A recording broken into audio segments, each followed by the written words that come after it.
Hello and welcome to this webinar brought to you by the California Alliance for Community Composting. I'm Timothy England. I'm the regional coordinator for the Central Sierra region. This event is part of the Community Composting in Green Spaces 2 program and is funded by a grant from the Department of Resources, Recycling and Recovery, also known as CalRecycle, through CCI California Climate Investments.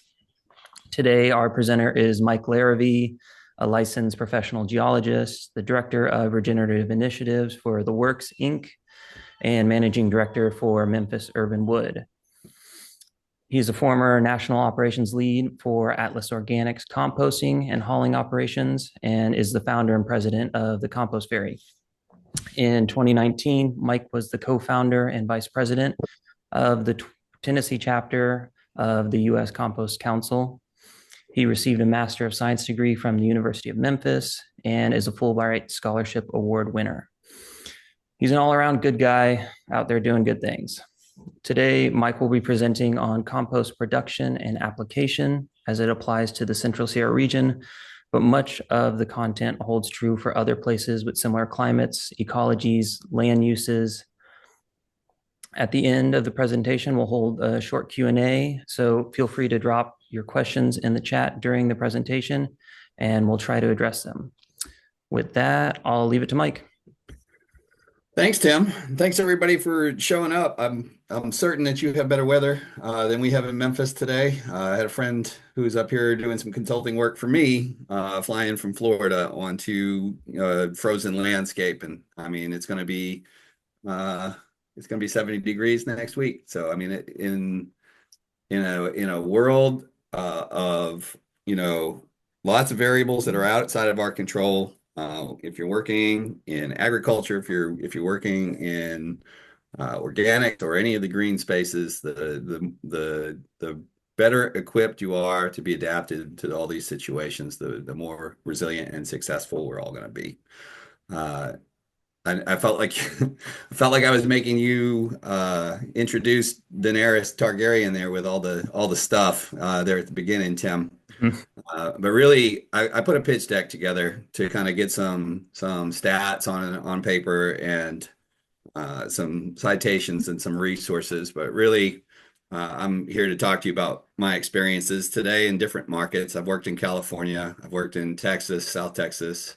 I worked all over Florida, and I've worked in the north doing regenerative agriculture projects and organics recycling at industrial scale. In 2022, I recycled 1.5 million tons nationally of material for Atlas Organics, and have recently stood up another, what I would call a small scale, 16,000 tons a year compost facility in the great state of Mississippi over here. So I've got some recent experience and recent numbers to share with y'all in terms of the aggregation and processing potential of compost out there in sunny California.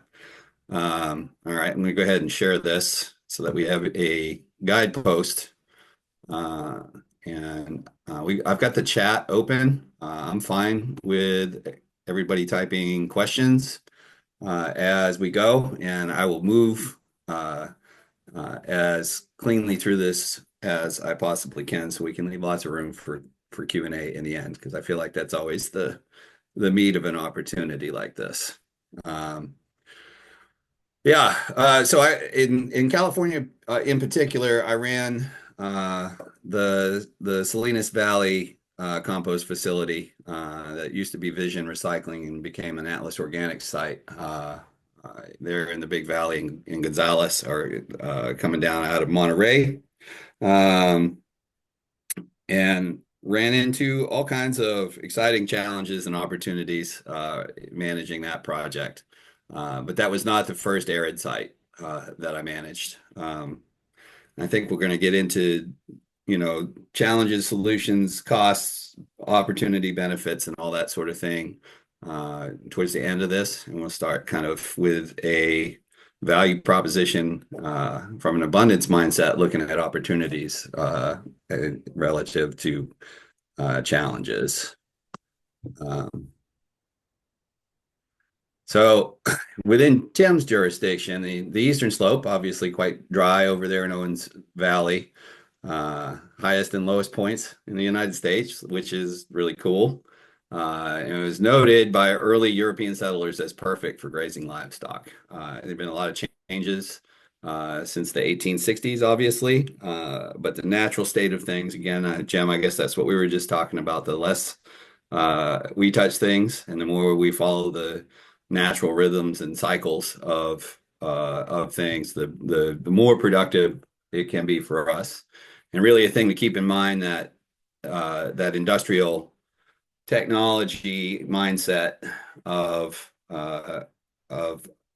all humans, I guess, to one degree or another, since the Industrial Revolution is outdated, and there are too many of us to think like that. So all of our systems, including the economic ones, really need to align as closely as possible with the natural cycle of things. Otherwise, we're looking at a diminishing point of return and a finite resource that's going to be exhausted at some point.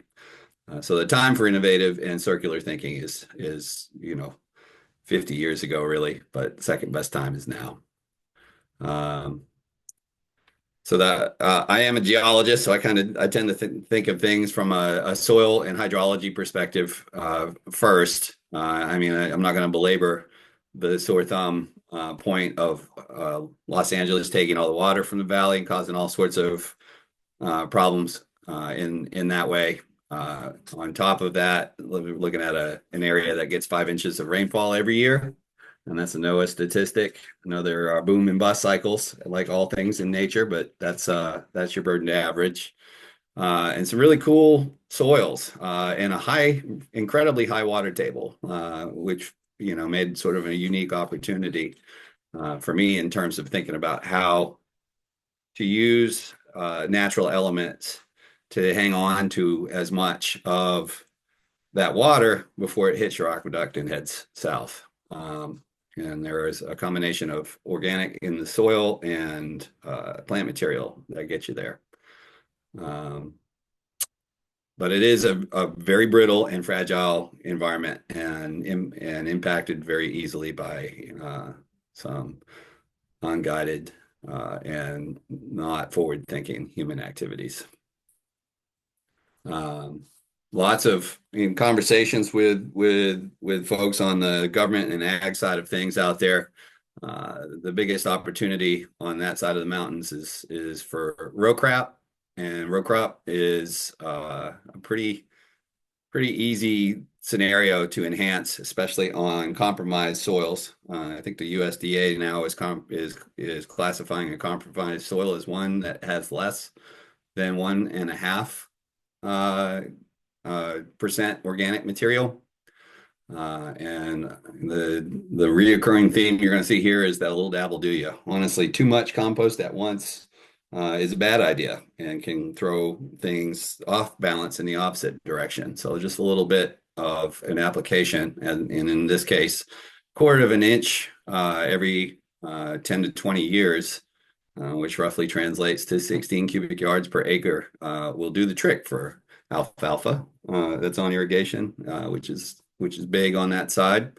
But Timothy orchard grass, all the mostly European grasses that we grow to feed cows, and the carbon to nitrogen ratio helps to put that carbon in the soil and keep it there long term, which is important when you're looking at the long-term fertility and stability of a soil. You don't want to use, you don't want to apply on slopes of greater than 20%, which is a challenge in a mountainous area, but there's plenty of valley over there. And I think those are the areas of greatest opportunity from my perspective. And there is a link here, and I'll make sure that this PDF is shared so that these live links are all available to you all for best crop and grazing management practices. And then riparian buffers, of course, in an area where water is so important, you don't want to compromise the quality of the natural resources. So observing those rules when you are making an organics application is going to be critical. As Tim pointed out, most of these plants are eastern. If you look at the far right side, though, you see buffalo grass.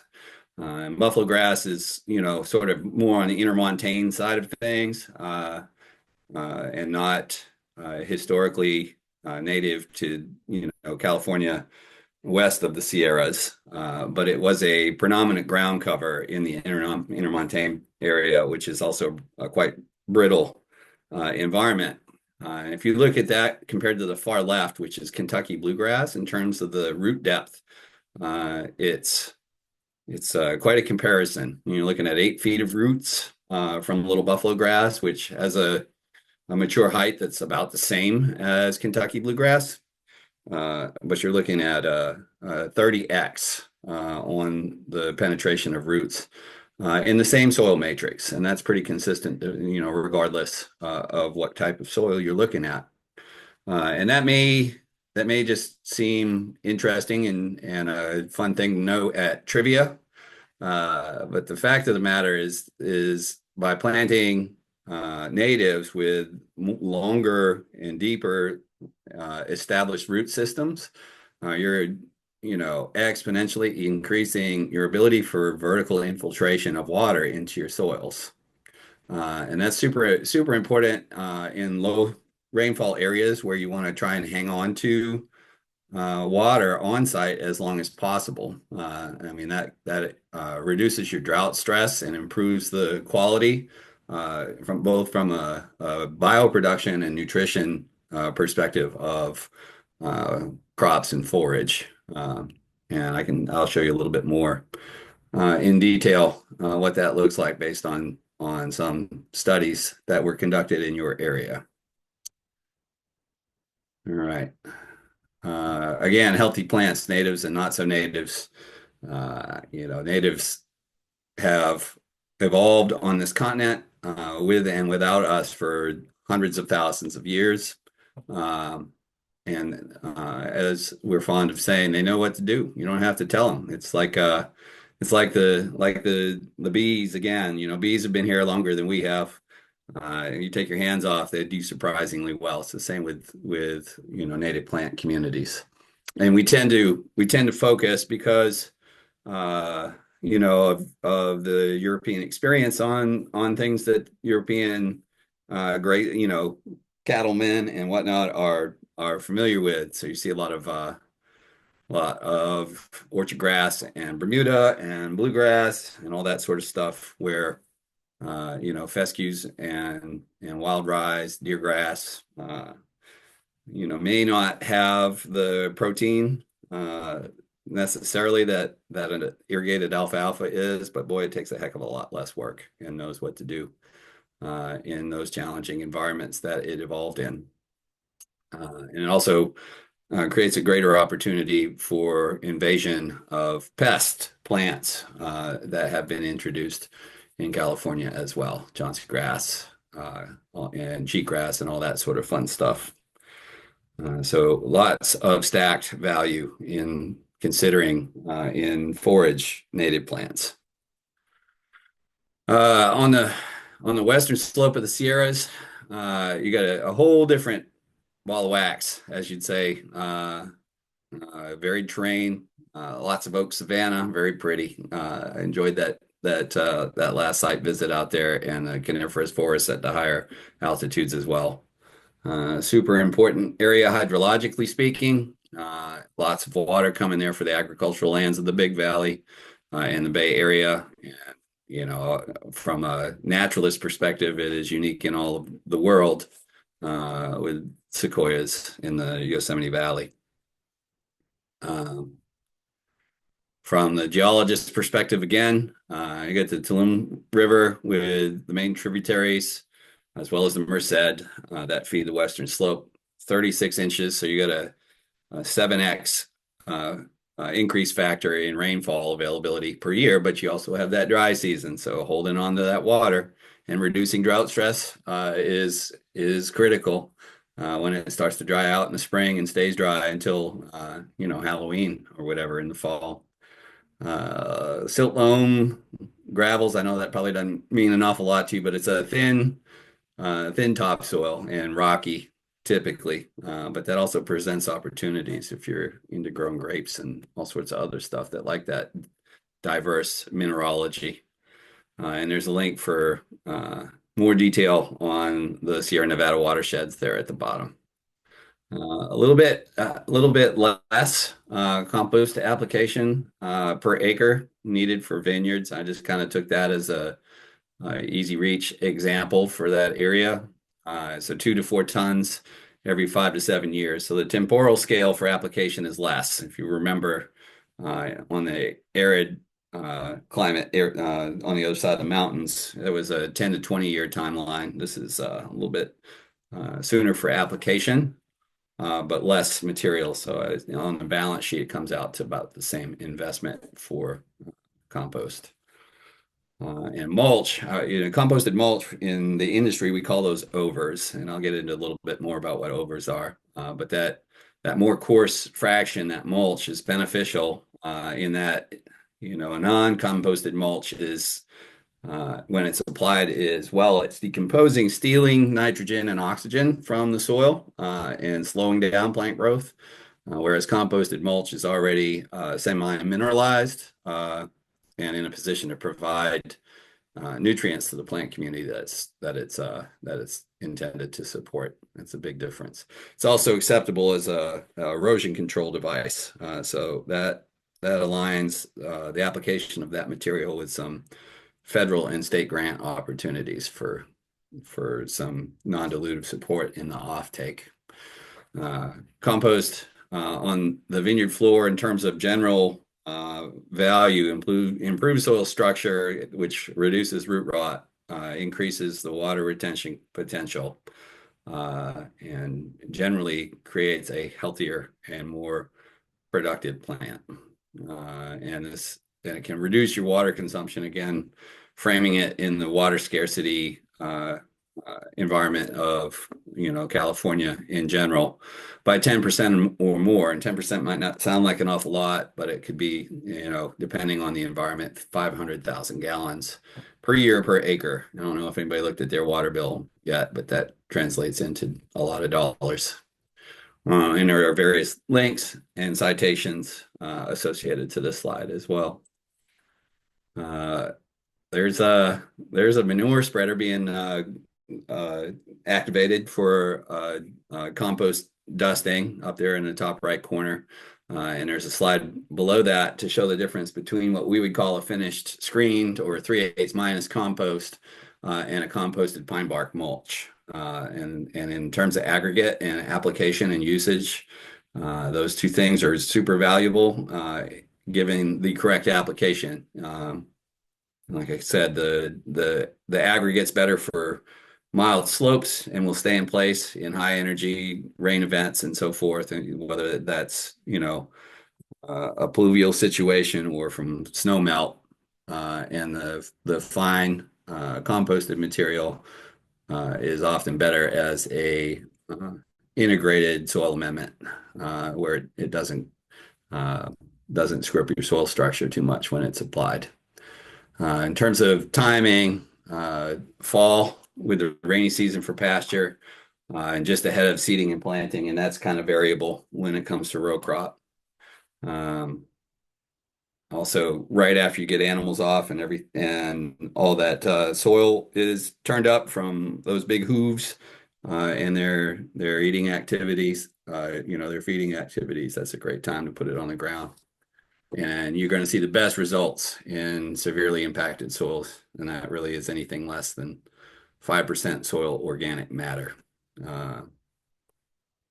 That mulch, again, you want to pick the right material for the right application. Mulch is great on slopes, and the fine 3/8 minus compost is best in areas that you're looking to reseed or recover that have been damaged through human activity or natural disaster or whatever else the case may be. All right, this is a USDA statistic that I like to share with folks that are concerned about their water bill and the long-term, de-risking of an agricultural operation. or naturalized area in conservation. But for every 1% increase in soil organic matter, you increase the water holding capacity of an acre of agricultural conservation land by 25,000 gallons. That's a swimming pool. And it's 100,000 gallons for a 4% increase. So if you're looking at a played out pasture or an area that has been compromised through unsustainable agricultural activity over the years, that has a 1 or 2% soil organic matter uh, to start with, and your application brings that up into the 6 or 7% range, which is reasonable. That's 100,000 gallons of water per acre that you're holding on site, that you don't have to pay for, that you don't have to build infrastructure to apply, and has a net positive increase on your bioproduction and soil health and the nutritional value of whatever happens to be growing on it. This is California, University of California study. After 1 year, 365 days, after a half-inch application of compost derived from green waste, food waste, manure, and biosolids. Everybody know what a biosolid is? Sometimes referred to as humanure. It is commercially available under names like cat grow or malorganite, but it is the belt press solids that are derived from a wastewater treatment facility, and that's typically primarily human in origin. So biosolids it goes by a lot of other names. We're just going to call them biosolids for the sake of this conversation. Was not a tremendous amount of delta in the results given the range of source materials in those composts, but generally what was observed and recorded was an improved soil water retention, soil retention in general, and a reduced erosion coefficient.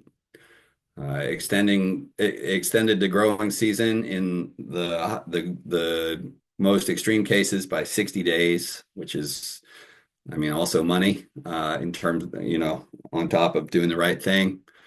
Increase above ground production, as in the parts that animals eat, including people, was 40% on the average, and below ground carbon content increased by 50%. That's long-term storage used in conjunction with regenerative and sustainable agriculture processes. The stability of the aggregate, so soil structure, and I know Justine's on the call. She's the real expert when it comes to all that sort of stuff. But the aggregate stability, so the actual soil structure improved by 42% on the average as well, and that's a big deal. Because that's where your pore space comes from, and that's where your cation exchange increases, and all of your biological activity has a home to take place in. Water retention increased by 18%, as well as nutrient availability of 120% in phosphorus, which I thought was amazing, and 37% for nitrogen. There's a Aldo Leopold quote there at the bottom. Fertility is the ability of soil to receive, store, and release energy. And I'm not seeing anybody else put that in such an easily digestible and concise term before or since. This slide here really, again, that overarching theme of you don't have to drown your land in organics and compost to get results. If you look here, there's in most categories not a huge net change from 20 dry tons per acre versus much higher applications. So again, a little bit goes a long way when it comes to compost application. From a farmer or a producer or a rancher's perspective, I mean, this is very compelling to me. Uh, 40 to 70% above ground production every year after a single half-inch compost application. I mean, that means more residence time, less moving of animals, longer growing seasons, and increased crop yields. And that's hard to argue with if you make your living uh, from the soil. And that's just a visual uh, to to show the transition of soils over the course of 4 years. The top obviously being the compromised soil starting point, and the bottom being that organic, rich soil that everybody wants to see wherever they're growing anything, whether that's a tomato in your backyard or 300 acres of alfalfa or some delicious wine grapes. And I think we'll move from the ag section of this conversation into what is wholly my wheelhouse, industrial composting, and in particular in arid environments. So you have a Florida site there in the top left, Texas site there on the bottom left, and the Salinas Valley compost facility aeration floor on the right-hand side there. And I believe that was 2022, so that's a fairly recent photo. There are lots of challenges, and for the right person, that's an opportunity in those dry environments. Compost and the biologics that make compost for us function in fundamentally a lot of the same ways as humans. They need something to eat, they need a place to live, they need water so they don't dry out and die. And the big issue in arid environments obviously is water. The challenges that precipitate that are, that amazing California sunshine, except in, the June gloom or no sky July, I guess. The wind, which in the valley, we couldn't run our screeners past 11 or 12 because the wind whipped so much we couldn't get stuff to come off the discharge belt in a pile anymore. It just went down the hill.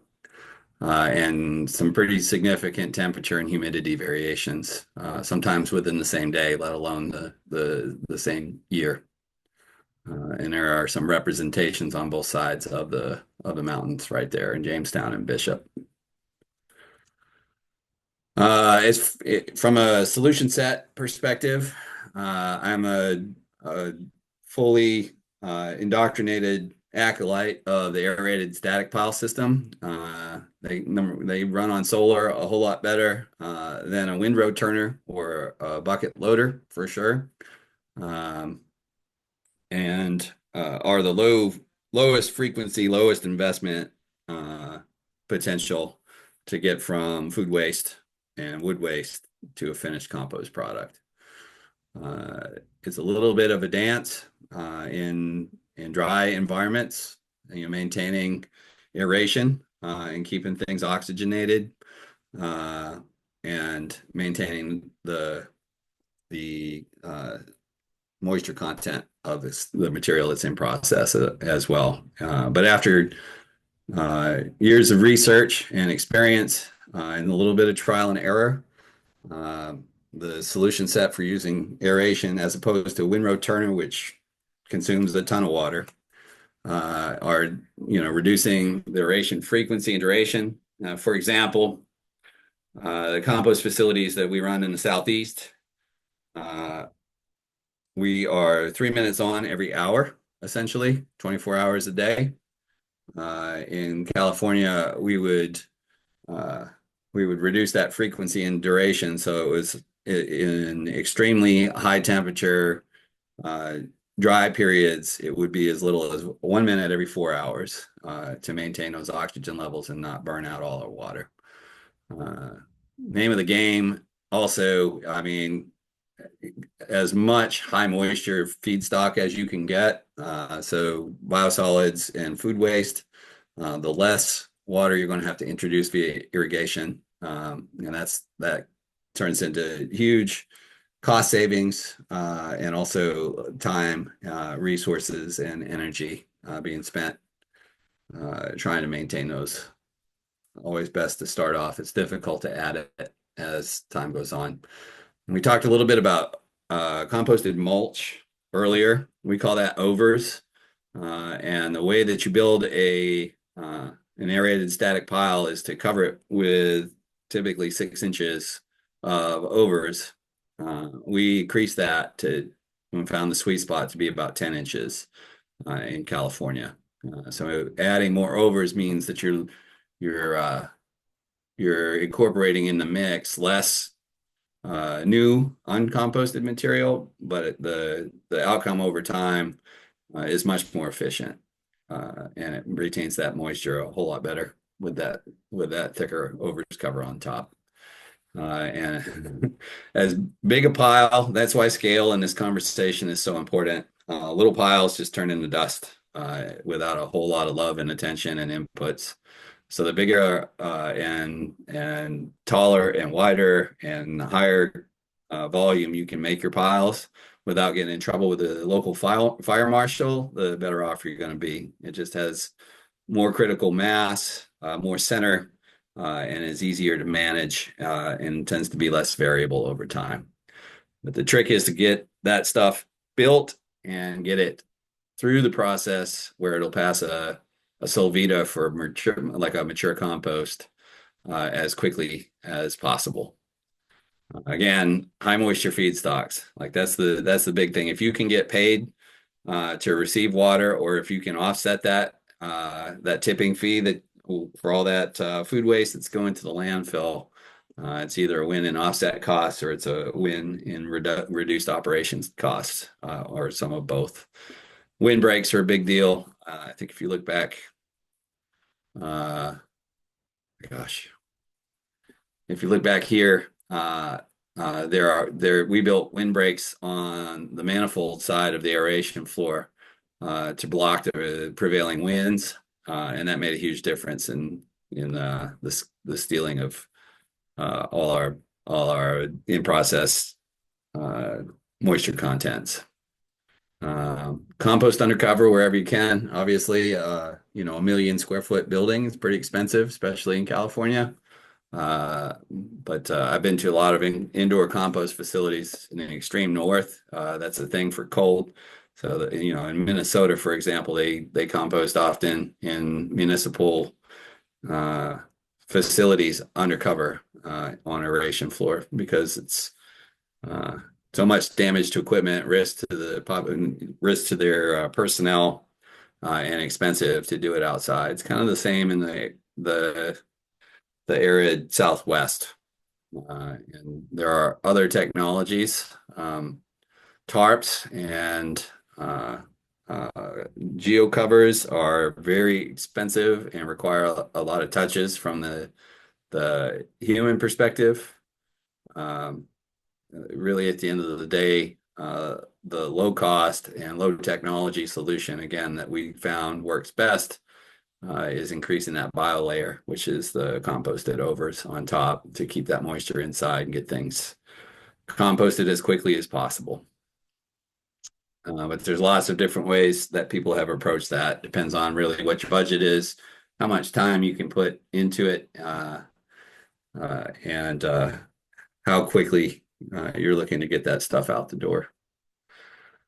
This is a pro forma for a compost facility I built in South Carolina not that long ago, and one person on one bucket loader can manage 16,000 tons a year, essentially, as an operations team.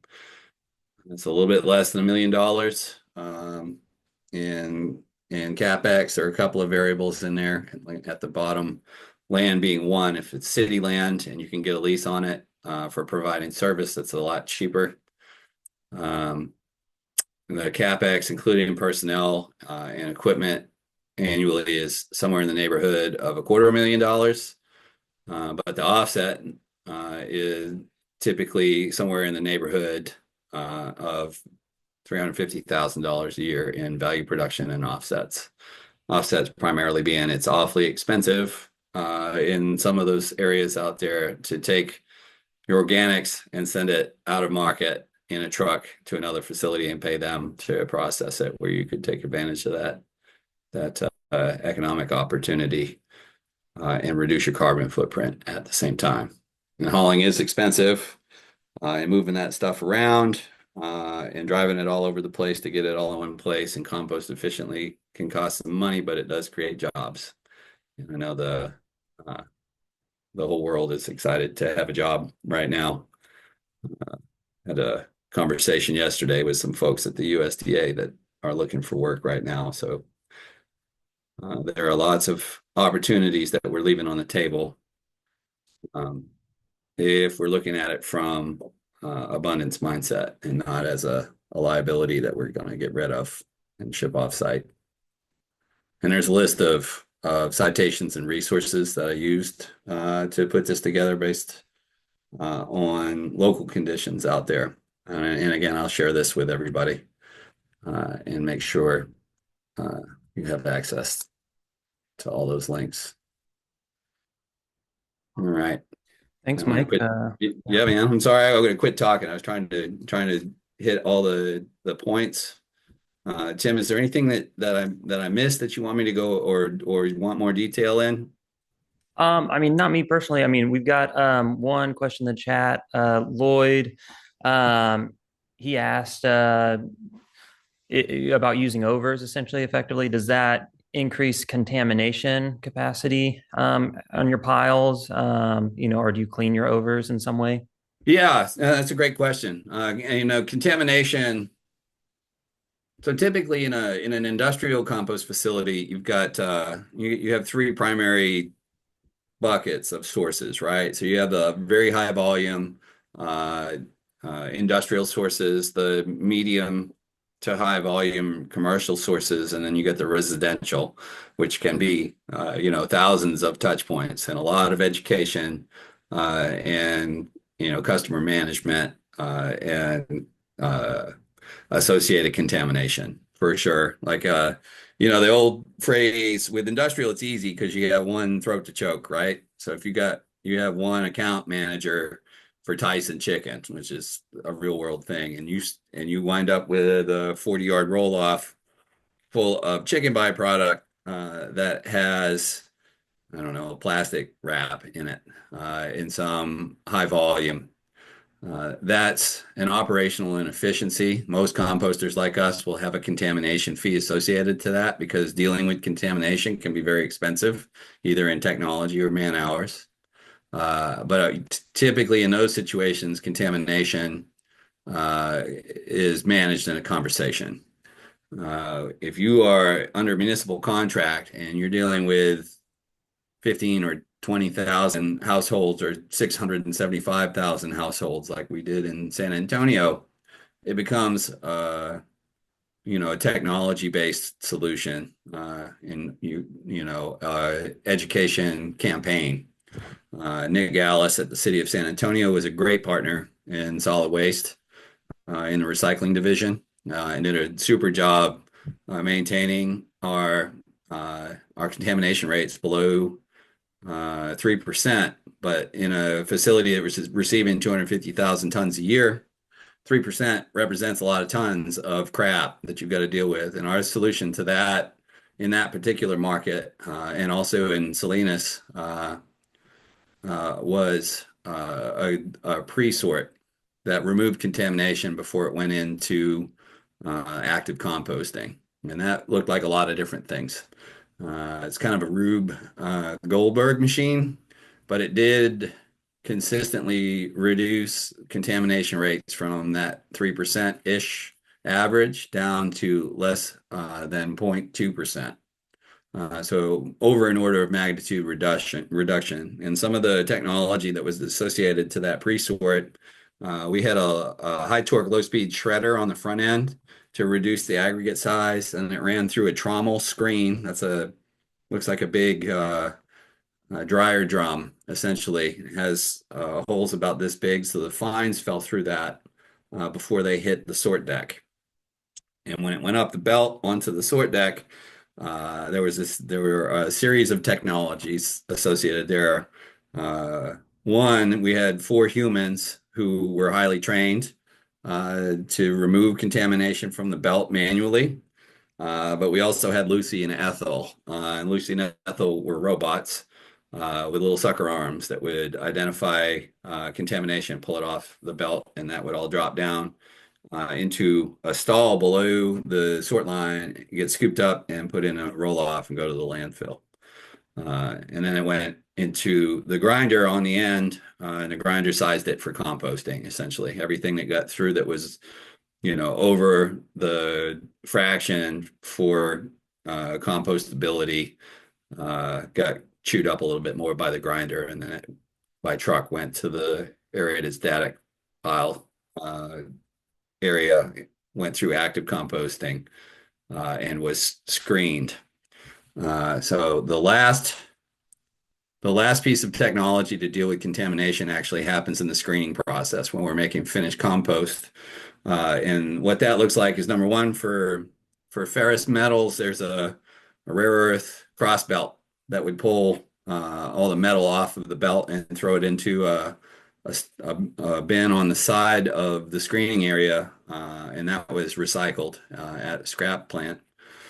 But the fine fraction that came over the top of the discharge belt had a what we call a wind sifter on the top of it, and that was almost a density separator. So we'd catch some of the dust coming off.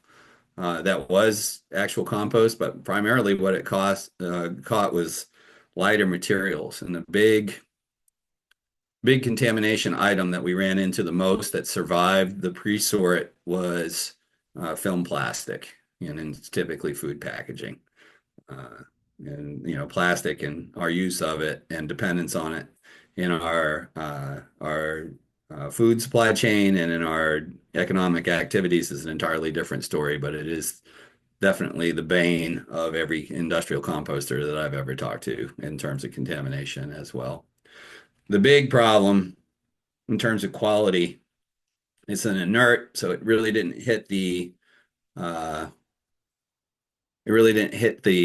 like nutritional analysis from the lab or anything like that. But glass is a huge issue when you're going direct to the consumer. Everybody's scared of glass because they don't want to be, putting in compost around the rose bush or the tomato plant and get a sliver. And it sparkles like a diamond in the sun. So everybody sees it if there's one little piece of glass in there. So there's a lot of information on the front end to reduce, for source reduction of contamination, some human and robotic and mechanical technology to pre-sort it, and then a final pass, essentially, as we were creating the final product. And so it was quite a system, and that was all baked into our operating cost and tacked onto the bill for the city. But it was very effective as well. We made a consistently good product with the combination of technologies applied. Hope that, I think it's long-winded for sure, but I hope I answered that question. I think that was great. Good. Another question, kind of on the overs conversation, Vera wants to know if you can elaborate again on increasing overs cover from Yeah, inch to 10 inch, and are overs used as a cover? they are. Yeah, absolutely. That's part of the process. I think the best way to answer that question is to kind of go over the dimensions and construction of an aerated static pile, right? And I'll elaborate a little bit on that technology. I'll give O2 Compost and Peter Moon the tchotchkes for that. He's the wizard that made the low-tech solution to not turning compost or windrow turning compost and burning a lot of diesel to move that efficiently through the process. So fundamentally, an aerated static pile system in most cases is very low tech and efficient. It can be as simple as a bouncy house blower on a garden hose timer. And that blower runs into a 6-inch manifold. So one pipe coming off the blower into a big wide manifold, and then it has 4 sets of pipes that are 4 inches that run horizontally out from the manifold 80 feet. And they have a 3/8 inch hole every 6 inches on center through the middle of that pipe pointed up. On top of those pipes, you put what's called a plenum layer, and it's usually either composted overs or mulch. And that what that does is it allows air from the blower to run through the manifold and out into those horizontal pipes and up through those holes without getting clogged up. So that first layer allows for the air to get distributed into the aerated static pile. The aerated static pile above the plenum layer in the piping is about 800 cubic yards, sometimes 1,000, depending on the tipping height of your loader, of compostable materials. And that is typically a bulking agent that is high carbon, like wood chips, and a high nitrogen source, either food waste or biosolids or digestate from a anaerobic digester to create bioenergy. That also has a lot more moisture content typically. That moisture content wants to be somewhere in the vicinity of 65% when you're starting, and you can do a ball test to see if any water runs out of it, to see if it's too wet or too dry. So on top of that, this is where I really directly answer the question. On top of that mix of carbon and nitrogen materials and bulking agent to ensure that you're getting good compostable conditions is a cap, and that cap is overs typically, and that's composted high fraction. And by high fraction, I mean anything that's like big aggregate that didn't come off the discharge belt and turn into finished compost. And that's typically a 3/8 minus product. So everything that was bigger than 3/8 of an inch in any dimension is what your overs is. Peter, his general rule of thumb is that overs layer should be about 6 inches and as uniform as possible over the whole top of the pile. And the dimensions of that pile usually somewhere in around 12 feet high, 30 to 32 feet wide, and 80 feet long. So the overs does two things. The overs inoculates the material below it with the charged up, fungus and bacteria that actually make food waste into a compost product. And it also prevents what we call short circuiting. And it as the air is coming up through that pile, the overs cap on the top tends to be like a cap on a landfill. It holds everything in and mitigates temperature loss and moisture being blown out of the pile. In California, in South Texas, in Florida during the summer, we increased the uniform layer of composted overs in that cap from about 6 inches to about 10 inches. And that additional bulk material on top tended to shield it from the sun, shield it from the wind, and keep that compostable moisture and compostable conditions within the range that allowed us to efficiently make compost. Depending on the composition of the pile, from building, construction of the pile to passing what we call a Solvita test, that's the industry standard to say that your material has completed the composting process. In a biosolids plant, I ran biosolids a couple of places. In North Carolina, my team was pretty crackerjack good. In Durham, we could make finished compost in 15 days. In Florida, I had some strictly green waste. We call it green waste, but it's wood, essentially. facilities, and the average to go from construction to a finished compost project product in a green waste project was somewhere in the neighborhood of 60 days, so 4 times longer without that nitrogen. Yeah, I hope that's helpful and answered the question. If there are any qualifiers or follow-ups, I'm happy to take those as well. Yeah, Lloyd's got another question he just dropped in the chat. Lloyd, you're welcome to pop on with your mic if you want. Otherwise, Yes. I can ask for you. I figure you might be able to. I'll let you kind of expand on it if you want. I've got a bunch of background noise, but I'll do my best here. Yeah, I'm just curious. And hi, Mike. Thank you so far. Sure. I'm just curious. When you're adding, 6-inch layer over a huge pile like that, does that factor into your carbon to nitrogen calculations, or are those a large enough aggregate that they get screened out at the end, or they're composted enough that that's not a factor, or how do you account for that? Especially That's like good. if you double it. Yeah, no, I mean that is a great question. The assumption is that the carbon to nitrogen ratio in the overs that have been through the compost process at least once is that it's similar to the carbon to nitrogen ratio of the finished compost that we're making. Really, what we focused on in terms of the carbon to nitrogen ratio was in the newly in process material, not in the plenum and not in the overs cap. If that makes sense. So we were kind of targeting the newly mixed material in the middle.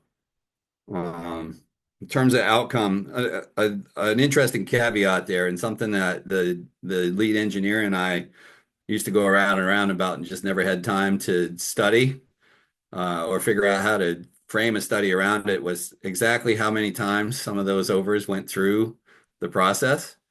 Because in terms of both the plenum and the cap, the assumption is that some of that material is going to break down below 3/8 and not be recycled. And, we posit in some cases that some overs, depending on composition and aggregate size, may go through the compost process in a single facility 5 or 6 or more times. So it's mostly new stuff that's being introduced to those piles, but also some stuff that has been in process and may have been in process for many months in some cases. And again, one of the big value from a efficiency perspective in an industrial scale of using a composted overs as opposed to hardwood mulch, for example, as a cover or a cap, is that it's already been through the process and is inoculated with the microorganisms that are making compost for us. So it's kind of like a sourdough mother if you ever made bread. I mean, it's a starter to sort of light up that process immediately and not rely on colonization from surrounding sources of that material to start the composting process. And I can tell you that in areas where we have run low on composted overs and had to use a single grind non-composted mulch as a cover in plenum, it takes longer. It definitely has an impact on residence time. Not necessarily so much on the outcomes in terms of quality, but definitely the efficiency in getting that stuff built in process and off the pad into the screen.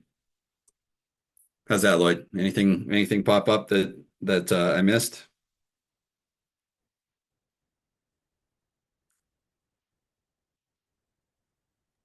That was really interesting. Thank you. Yeah, man, for sure.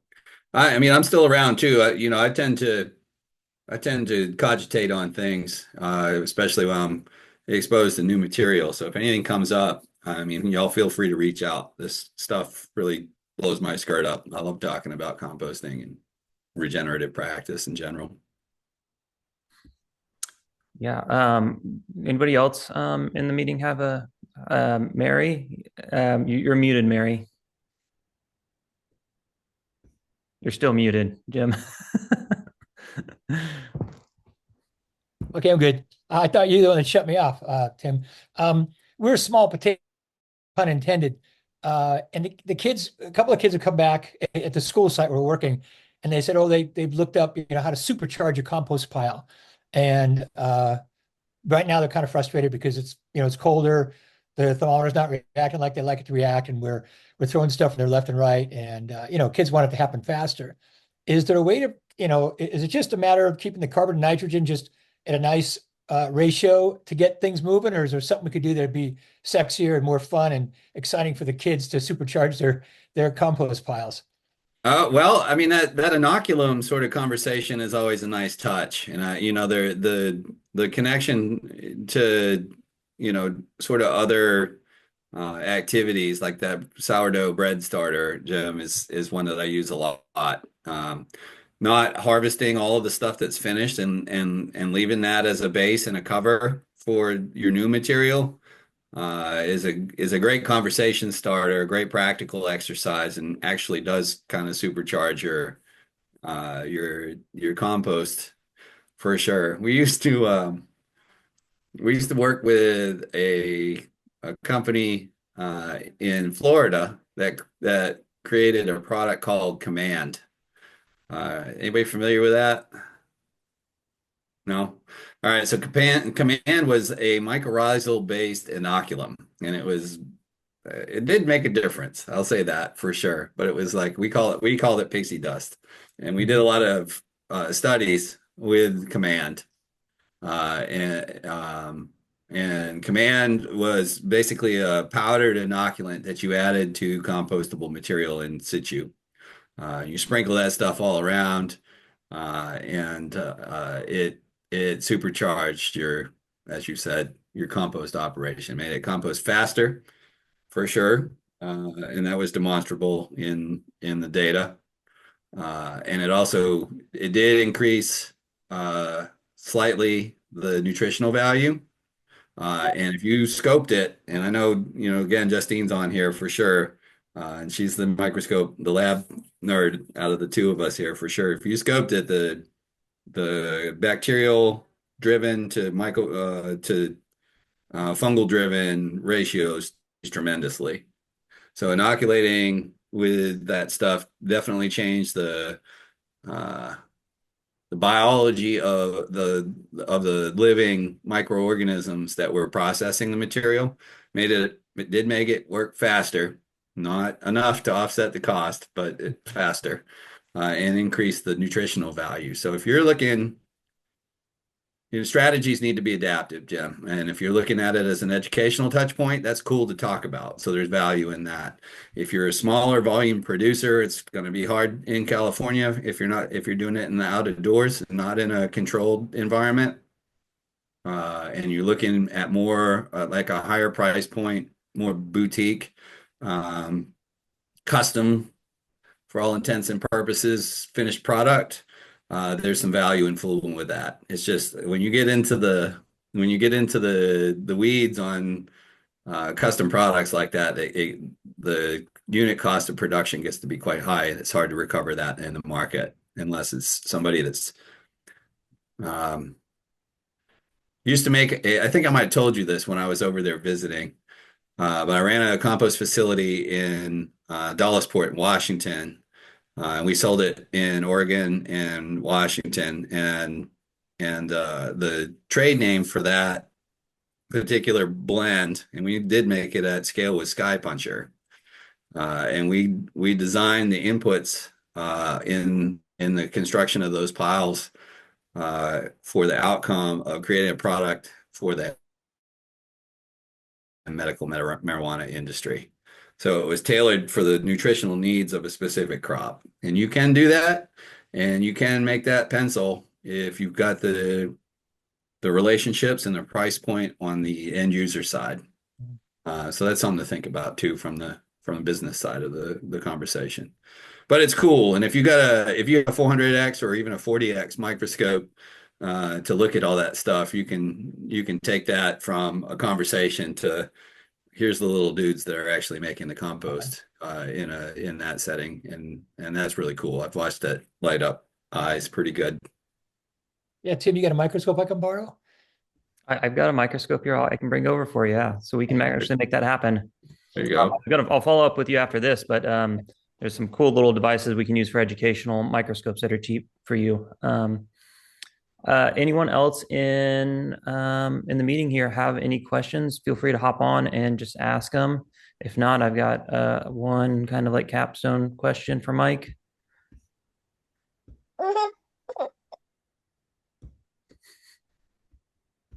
I don't speak baby. What was that one, Tim? Translate for me, buddy. I know, I was trying to catch that one too. I'm hungry. That's what it means. That's what it sounded like.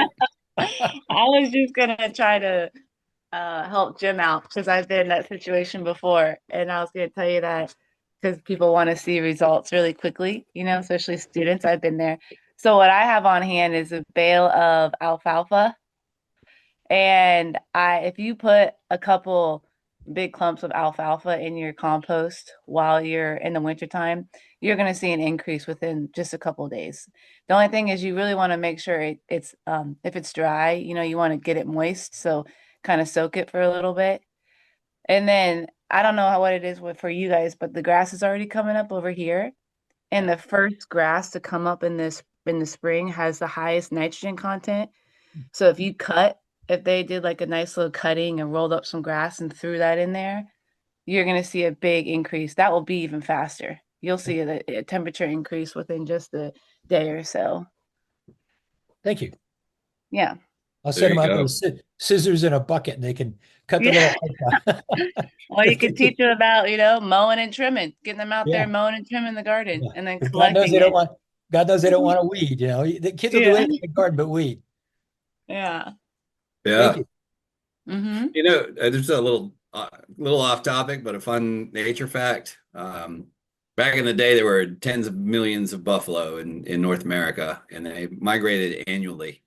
One of the big drivers of the annual migration in the spring was their drive northward, and they follow what they call the green wave. Like Justine just said, the most nutritious stuff is the first stuff that comes up in the spring. So they would follow that from the southern tier all the way up into Canada, and just nibble that green wave to maximize the nutritional value of their forage. Changed weather systems. They were a literal force of nature with their movement like that. It's such a cool. That's just cool. I mean, I would have loved to have seen that, I guess. But also, we were not the only ones. Justine is special in a lot of ways, for sure, and knows lots of things about compost that I don't. But we're not the only ones that understand the value of stuff like that. Yeah. Well, Mike, so we've talked about scaled composting in this presentation. Most of the Central Sierra region lacks like a scaled composting site of any measure. You and I both started in community composting, running kind of like small scale collection and composting operations just in our spare time out of pure passion, right? And I get the feeling that like many people on the call might be in a similar position to that latter half where we started there. Can you provide any advice or guidance on the best way to increase like the impact of a small scale composter and potentially grow in scale? Like how do they get from, just collecting buckets and, doing hand turn piles? What are the like reasonable guidings that you can give to somebody to try to get from there with the engagement to go to the next level to kind of be thinking on this like full community scale composting that is everybody's kind of goal that they're working towards?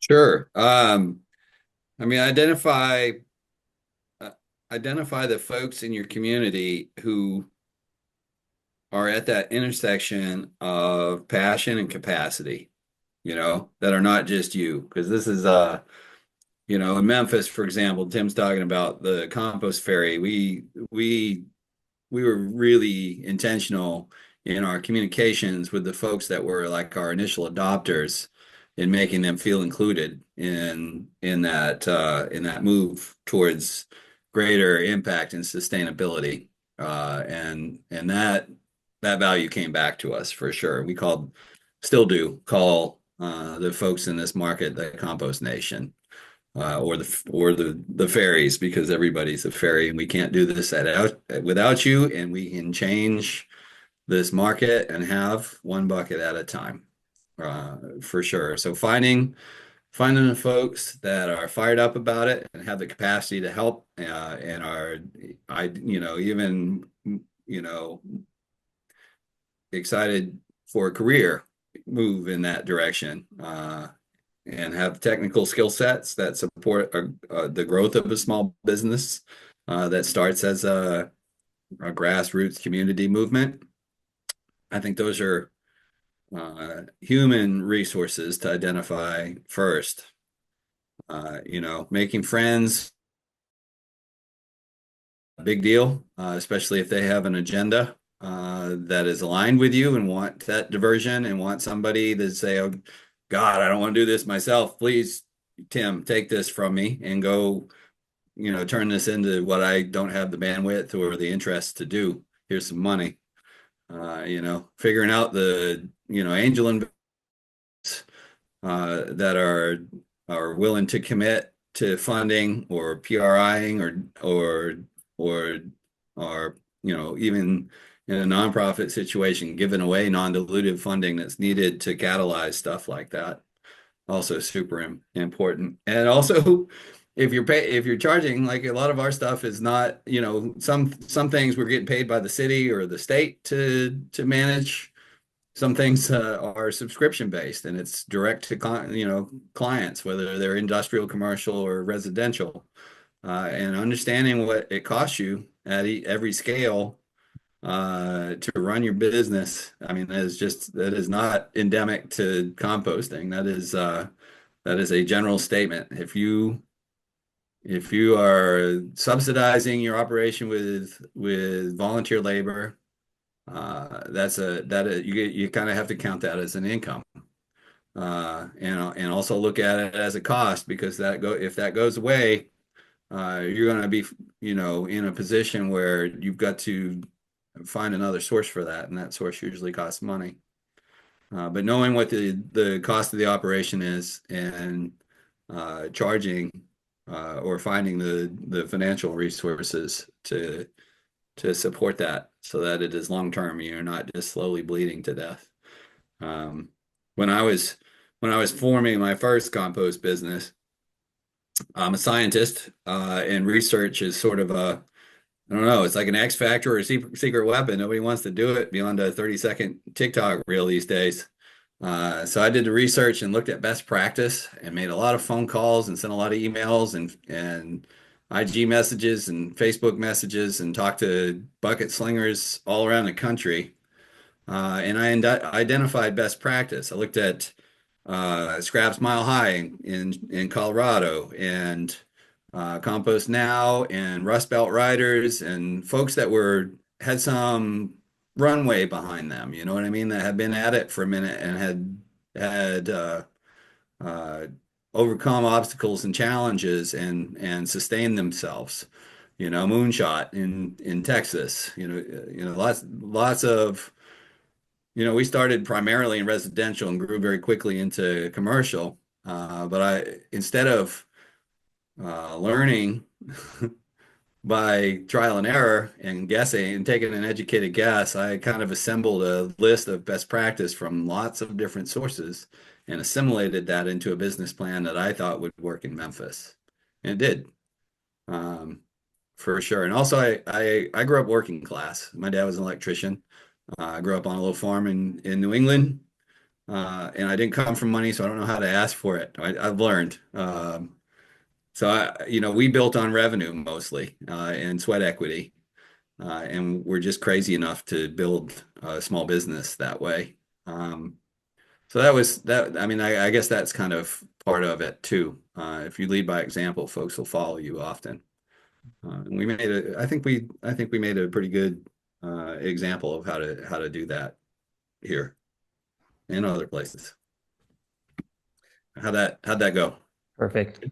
Yeah. Thanks, Mike. Yeah. I mean, I think hearing you talk about is like, you're talking about reaching out to other composters that have kind of already done some stuff. And I mean, that's how you and I met. It's like, That's right. I'm Justine and I are getting in a car to drive around the US just to try to meet up with random composters and see their operations. And that's how you and I met, so I think that's definitely a great tool that we all have, is to kind of join together and learn from each other's experiences.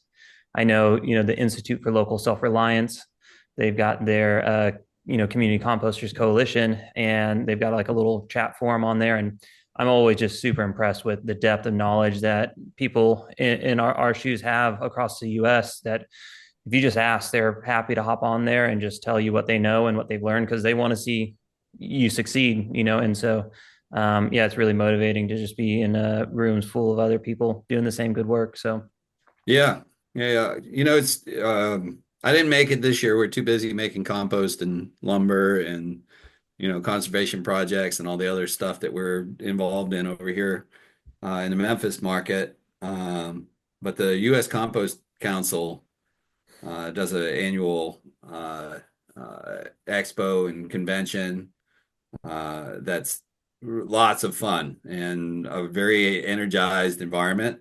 And I've watched that evolve in the time that I've been attending. And I think I went the first year in 2000, I don't know, maybe 17, something like that. And I mean, there are people that started out little bitty, like Tim and Justine and the Compost Fairy, and turned into juggernauts. And it's been really cool to watch that happen. And some of the best practice case studies that I just mentioned, like Michael, I'm sorry, he's a Michael, I'm a Mike, from Rust Belt Riders. Tim, you guys are like, you could be brothers for sure. You guys think and talk and act, a lot of the same ways.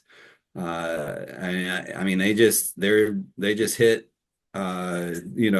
the seven-figure revenue mark, a couple of years ago, and I've watched that like grow tremendously in the last couple of years.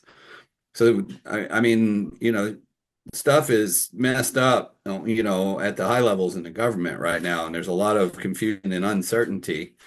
But the industry has proven the concept in terms of viable business, model at this point. It's not a passion project. It's not a novelty. It's not a scaled hobby. I mean, I've made a living on it, and I didn't I didn't come from an industrial background. I just, figured it out with some research and putting my shoulder into it.